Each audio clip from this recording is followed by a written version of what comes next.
Paz seja sobre a sua vida, é um prazer estar aqui com você para compartilhar mais uma porção da palavra de Deus com você.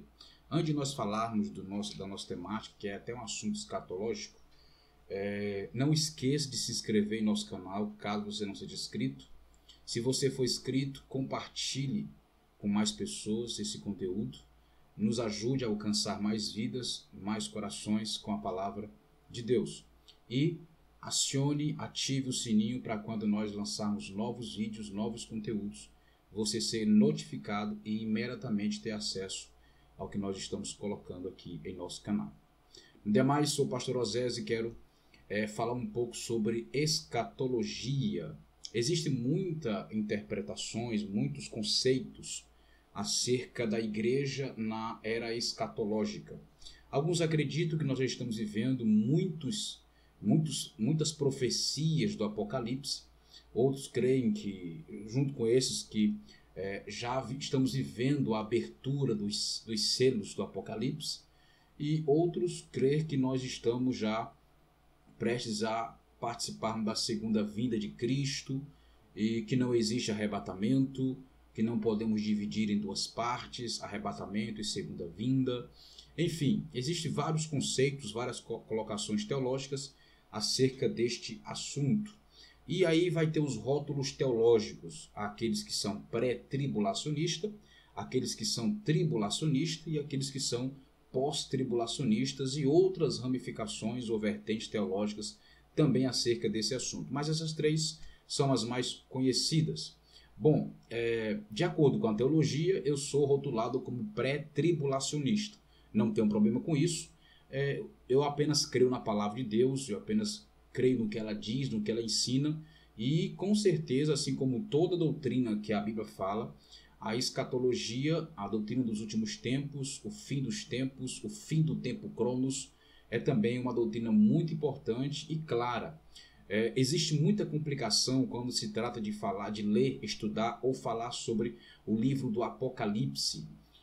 As pessoas acreditam que é um livro de difícil entendimento, de difícil interpretação, por causa das suas muitas figurações, e por isso dizem que é um livro extremamente complicado. Mas é interessante porque o nome Apocalipse significa revelação. Como que uma revelação é difícil de ser entendida se ela está sendo revelada? Ou seja, aquilo que estava escondido, aquilo que era oculto, está sendo manifestado por Deus para cada um de nós. No livro de Apocalipse é disso que se trata.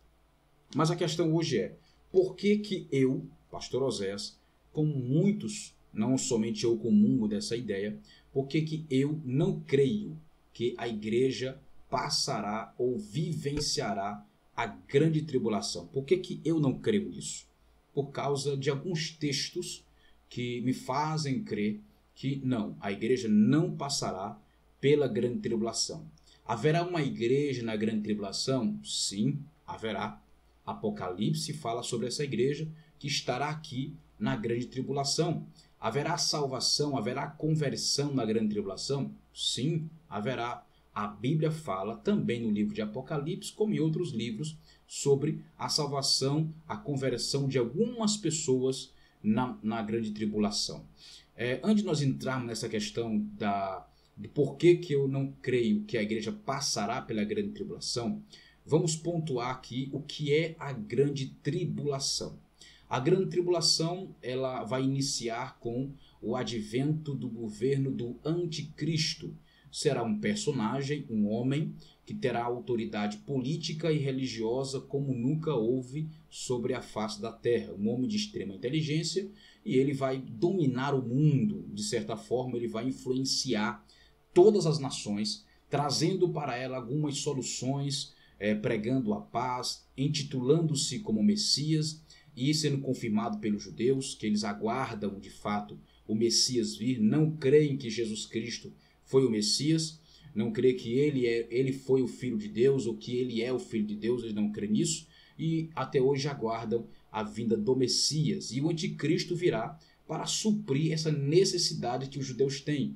Por isso vai ser um dos fatores que vai facilitar a aliança do anticristo com o povo de Israel. ok? Então, a grande tribulação começa com o advento da manifestação do anticristo. É um período de 7 anos, 3 anos e meio, dividido em duas partes. 3 anos e meio, um período, 3 anos e meio, o último período desse tempo de 7 anos de grande tribulação.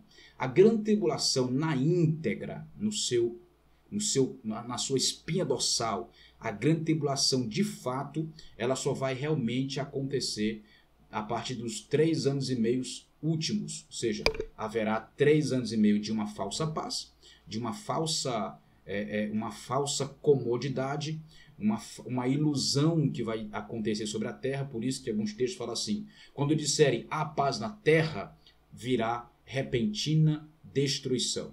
Então, é para enganar as pessoas. A paz que o anticristo vai promover não é a paz segundo Cristo, é uma paz falsa e enganosa. Então, vai durar 3 anos e meio esta falsa paz, e depois vai iniciar-se de fato a grande tribulação, que são 3 anos e meio últimos dos 7 anos de grande tribulação. Ok? Então, isso é basicamente o que significa, ou o que é, na verdade, a grande tribulação. Sim, por que eu não creio que a igreja não vai passar? Por que eu creio, na verdade, que a igreja não vai passar? Eu creio que a igreja não vai passar, não vai viver a grande tribulação.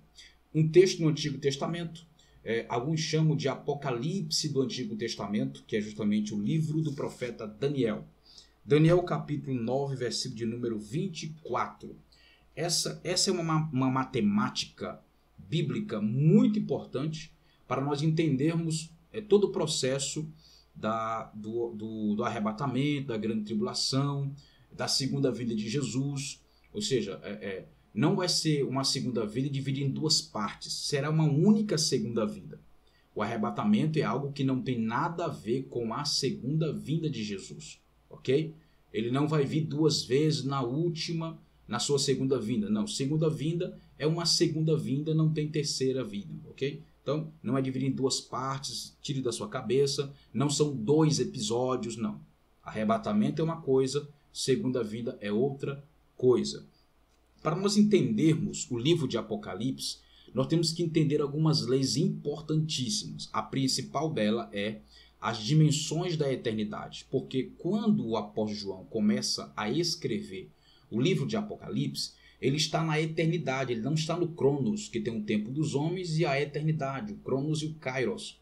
Então, quando o homem está, quando João, o apóstolo, está no Kairos, os acontecimentos que ele vê ali é como se já estivessem acontecido, ok? Mas no tempo dos homens ainda não aconteceu, mas na eternidade já aconteceu. Só que no tempo dos homens não aconteceu. Então, a eternidade ela é dividida em 3 dimensões. 3 dimensões. Ela tem 3 dimensões. Não são 3 tempos, como o tempo dos homens, o Cronos, que é passado, presente e futuro. São 3 dimensões, ok? Que a eternidade tem. Se nós não entendermos sobre essas 3 dimensões, nós jamais teremos uma clareza acerca do livro do Apocalipse, sobre tudo que nele é escrito. Jamais teremos clareza acerca disso. Outro fator importante de nós entendermos é justamente a profecia ou a revelação que Daniel teve sobre as 70 semanas de anos. Se nós não entendermos essas 70 semanas de anos, nós não conseguiremos falar sobre arrebatamento, sobre segunda vinda, sobre grande tribulação, sobre Armagedon, sobre Gog e Magog, sobre o milênio. Não conseguiremos tratar de nenhum desses assuntos. Então, nós precisamos entender essa profecia do profeta Daniel. Então, vamos lá. Capítulo 9, versículo 24 do livro de Daniel. Diz assim: 70 semanas estão decretadas. É um decreto. É uma determinação. Já foi lavrado. É um decreto. Estão decretadas sobre o teu povo de Israel e sobre a tua santa cidade. Veja a profecia, entenda para quem está determinado as 70 semanas de Daniel. É como nós chamamos as 70 semanas de Daniel. É uma forma de nós entendermos aonde está o relato sobre essas semanas proféticas, mas são 70 semanas para a escatologia, para o tempo escatológico. As 70 semanas para que tudo se cumpra, tudo seja consumado e Deus possa estabelecer o seu reino sobre a terra. Então, 70 semanas estão decretadas sobre o teu povo de Israel. Então, entenda, primeiro ponto. As 70 semanas, elas estão decretadas para o povo de Israel. Sobre o povo de Israel. Não tem nenhuma outra nação que esteja envolvida dentro desta revelação, dentro desta profecia, dentro dessa explicação do anjo para o profeta Daniel. Essas 70 semanas são exclusivas para o povo de Israel. Primeiro ponto. Segundo ponto. São 70 semanas de anos e não de dias. 70 semanas de anos e não de dias. Ou seja, para cada dia da semana, um ano. Ok? Então, são 70 semanas de anos. Então, 70 vezes 7 dá 490 anos. Então, Deus determinou, Deus decretou 490 anos sobre a cidade de Israel, sobre o povo de Israel, sobre a santa cidade que é Jerusalém, na verdade. Ok? Então, vou ler de novo. 70 semanas estão decretadas sobre o teu povo de Israel e sobre a tua santa cidade, para exterminar a transgressão e para tirar o pecado e para expiar a iniquidade e para trazer a justiça eterna, para selar a visão e a profecia e para ungir o santo dos santos. O que aconteceria nesse período de 490 anos? O que aconteceria nesse período de 490 anos sobre o povo de Israel, sobre a cidade de Jerusalém? Primeira coisa, exterminar a transgressão, acabar com a prática de transgredir a lei de Deus, uma prática comum do povo de Israel. Exterminar a transgressão e para tirar o pecado. Artigo definido o pecado, não os pecados. Ou seja, aquilo que traz condenação sobre todos os homens, que é o pecado de Adão. Porque como Adão pecou e todos nós, inclusive os judeus, estavam em Adão, todos pecamos em Adão. Então, para poder resolver o problema do pecado, tirar o pecado. Por isso que o profeta João fala assim: eis aí o Cordeiro de Deus que tira o pecado do mundo. Ele não falou os pecados, ele falou o pecado do mundo. Ou seja, o pecado que condena toda a humanidade, o pecado de Adão. Então, para tirar o pecado e para expiar a iniquidade, ou seja, os pecados constitucionalizados, estabelecidos, os pecados que se tornaram cultura dentro de Israel, como por exemplo a idolatria, a fornicação, que são pecados que se tornaram comuns em Israel, como o homem ter duas mulheres, duas esposas. Então são iniquidades que o Senhor tiraria nesse período de 490 anos sobre Israel, sobre Jerusalém, e para trazer a justiça eterna. A justiça eterna. Nós vamos entender bem sobre isso na carta de Paulo aos Romanos, sobre a justiça eterna, para selar a visão e a profecia, e para ungir o santo dos santos. Então, aqui estão o que aconteceria, o que seriam feito dentro dessas 70 semanas de ano sobre o povo de Israel, sobre a santa cidade que é Jerusalém. Guarde no seu coração, essa profecia, ela é exclusiva, nem pela fé de forma devocional se aplica a nós. Ela é exclusiva ao povo de Israel, ok?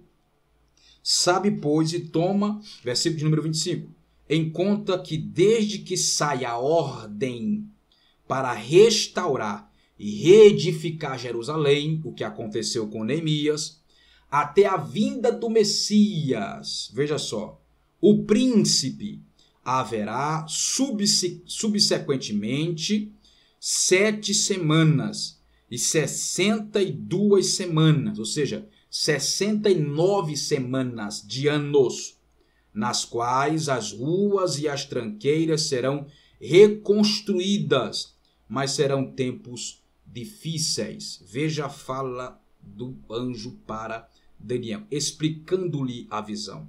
Então, quando começaria a contagem dessas 70 semanas?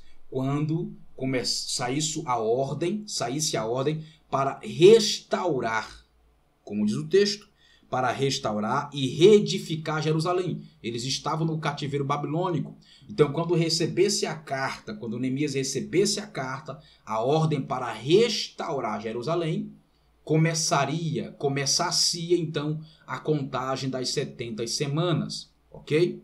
Então, isso até Cristo levariam 69 semanas, como ele falou.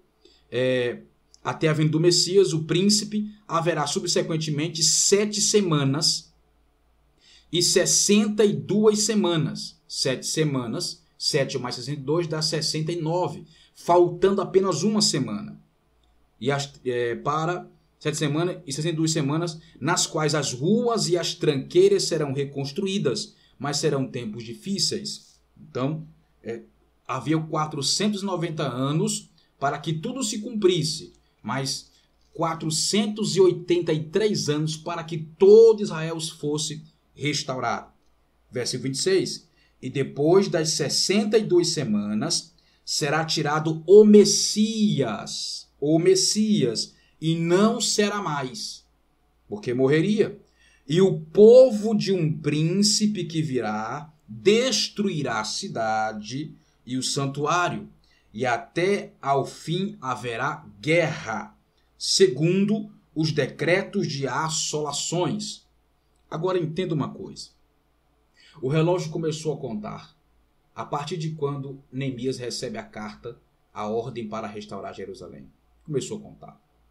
Quando Cristo se manifestou, quando Cristo estava aqui na terra, estava já com 483 anos desta profecia, de cumprimento dessa profecia. Para 490 faltam 7 anos, de acordo com a contagem, ok? Só que, no ano, quando estava com 483 anos, essa profecia ela é parada, esse relógio ele é parado, por causa de um fato que eu não vou tratar disso agora, porque muita gente não suportaria, não entenderia o que eu vou dizer, o que eu diria sobre isso, ok? Então, quando chegou 483 anos que o Messias já estava aqui, aconteceu um fato que fez com que esse relógio parasse, não continuasse. Para completar a profecia, faltam uma semana de 7 anos para fechar 490 anos. Só que quando aconteceu esse fato, o relógio parou e então Cristo se voltou para os gentios e iniciou-se então o tempo da graça. O tempo que vivemos hoje, o tempo da graça. Já faz mais de 2000 anos que esse período, o relógio foi parado. A contagem foi parada. E estamos agora no tempo dos gentios. O tempo da igreja. Ok? Agora, tem que se completar os 490 anos. Para continuar a contagem, ok? Porque essa profecia inteira só está falando do povo de Israel. O povo de Israel, Jerusalém, não tem nada a ver com a igreja. E para poder, quando terminar o tempo dos gentios, tempo da graça, na forma como está hoje, a igreja tem que ser tirada daqui. Ela é tirada daqui e então volta o relógio na sua contagem para fechar os 490 anos. Que são justamente os 7 anos de grande tribulação para fechar os 490 anos. Ao final da grande tribulação, que se completa os 490 anos, Cristo Jesus, está em Apocalipse, o Cristo, Senhor da glória, virá sobre o Monte das Oliveiras para libertar Israel da perseguição e da mortandade que trouxe consigo o anticristo, o falso profeta, e as nações que eles arregimentaram como seu exército para poder destruir o povo de Israel. E então acontece a guerra do Armagedon, aonde o anticristo e o falso profeta são lançados vivos dentro do inferno, que também é chamado de lago de fogo. E todos aqueles que o seguiram serão destruídos pelo sopro da boca de Cristo Jesus, o sol da justiça. Serão destruídos. Então, para continuar a profecia, é necessário tirar e finalizar o tempo da graça dos gentios, o nosso período. E isso vai ser culminado com o arrebatamento da igreja. Há outros textos que eu poderia utilizar aqui e falar para vocês sobre isso. Mas guarde no seu coração. Vamos fazer mais vídeos sobre isso. E eu vou lhe mostrar muitos textos que os tribulacionistas usam, os pós-tribulacionistas usam, para poder firmar a ideia de que a igreja passará sim pela grande tribulação. Se isso é verdade, muitas doutrinas, muitos conceitos bíblicos terão que ser desfeitos para nós aceitarmos isso. Ok? Então Deus te abençoe, Deus te dê graça, que o Senhor prospere a sua vida em tudo para a glória de Deus. Foi um prazer estar com você. Deus é contigo, Deus é conosco, em nome de Jesus. Amém.